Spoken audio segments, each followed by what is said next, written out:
அஸ்ஸலாமு அலைக்கும் வரஹ்மத்துல்லாஹி வபரகாத்துஹு.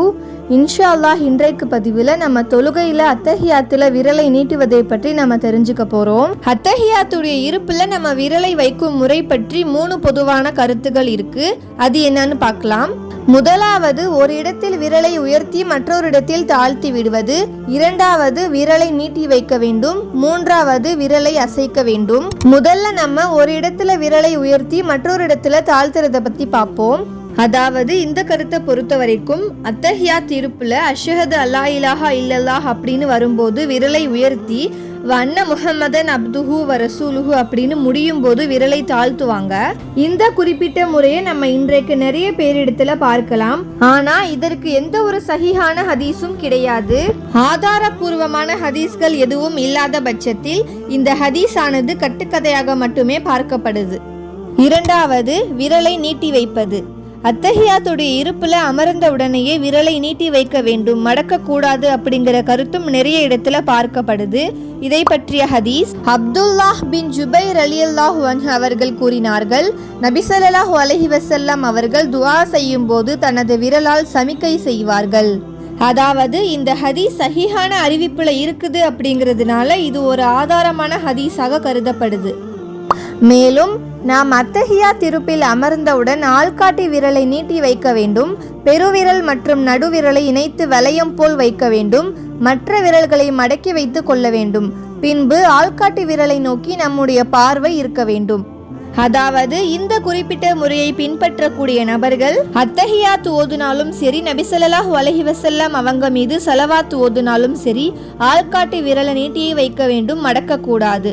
மூன்றாவது ரக்காத் நம்ம எழும்போதும் அல்லது சலாம் கொடுக்கும் போதும் மட்டும் நம்முடைய விரல்களை நாம் மடக்கி கொள்ள வேண்டும். மூன்றாவது, விரலை அசைப்பது. இதை பற்றிய ஹதீஸ் நபி ஸல்லல்லாஹு அலைஹி வஸல்லம் அவர்கள் தமது இடது முன்கையை இடது தொடை மீதும் மூட்டுக்கால் மீதும் வைத்தார்கள். தமது வலது முழங்கையை வலது தொடையின் மீதும் வைத்தார்கள். பின்பு தமது வலது கையின் 2 விரல்களை மடக்கினார்கள். பின்னர் நடுவிரலையும் கட்டை விரலையும் இணைத்து வளையம் போல் அமைத்தார்கள். பின்னர் ஆள்காட்டி விரலை அசைத்ததை நான் பார்த்தேன். இந்த குறிப்பிட்ட ஹதீஸும் சஹீஹான அறிவிப்பாளர்களுடைய வரிசையில இருக்கிறதுனால இதுவும் ஒரு ஆதாரமான ஹதீஸ் ஆகும். அதாவது இந்த முறையை பின்பற்றக்கூடிய நபர்கள் அத்தஹியாத் இருப்புல நம்ம அமர்ந்தவுடன் மெதுவாக நம்முடைய ஆள்காட்டி விரலை மேலும் கீழும் அசைக்க வேண்டும். நடுவிரல் மற்றும் பெருவிரலை வளையம் போல் வைக்க வேண்டும். மற்ற விரல்களை மடக்கி வைக்க வேண்டும். பின்பு நம்மளுடைய பார்வையானது ஆள்காட்டி விரலை பார்த்து இருக்க வேண்டும். அதாவது நம்ம அத்தஹியாத்துடைய இருப்பில் அமர்ந்தவுடன் விரலை மெதுவாக மேலும் கீழும் அசைக்க தொடங்கலாம். நம்ம அத்தஹியாத் ஓதுனாலும் சரி அல்லது நபி ஸல்லல்லாஹு அலைஹி வஸல்லம் அவங்க மீது ஸலவாத் ஓதுனாலும் சரி.